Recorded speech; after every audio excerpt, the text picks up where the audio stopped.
While the death of the Islamic State group leader Abu Bakr al-Baghdadi has made headlines around the world, it's also prompted fresh questions closer to home. The United States is now looking to release photos and video of the raid that led to his death. Al-Baghdadi killed himself by detonating an explosive vest during a US Special Forces operation in northern Syria at the weekend. And that has once again raised the question, what has happened to the New Zealand nurse Louisa Akavi, who was kidnapped at gunpoint in Syria more than 5 years ago? The New Zealand government and allies on the ground in Syria and Iraq have been trying to find her ever since. It was believed she was held hostage by IS for most of that time.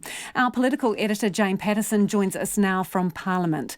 Jane, Louisa's story hit the headlines back in April again. Remind us of what intel the government had at that point when we heard about her again after so much time.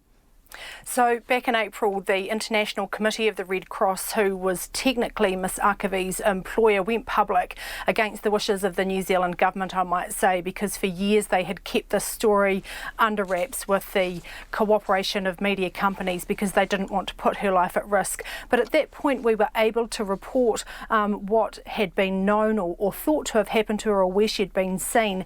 And there were a couple of sightings that had kept optimism pretty high, and one was in late 2017 at an internally displaced persons camp, and then another one at the end of 2018 that she was seen around the Syrian and Iraq border. So all of that gave people hope that she was still alive. Of course, in the interim, there was the fall of Baghouz. There was a hope then too that she would either be found with fleeing people or otherwise. That didn't happen.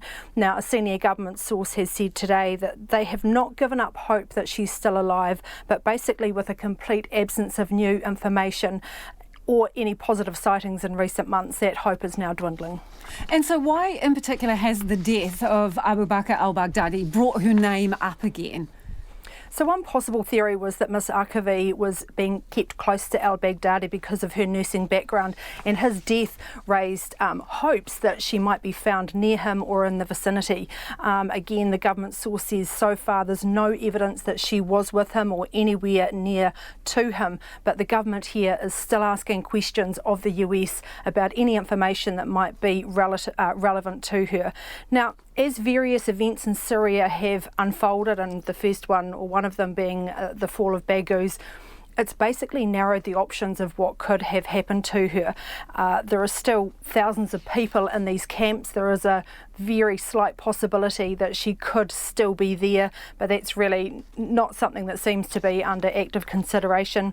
And another dynamic that's making the situation very difficult is now aid agencies like the Red Cross cannot operate in Syria because of since the Turkish incursion, and of course they were eyes on the ground and were able to keep an eye out for her, and that is just not a situation that's possible at the moment.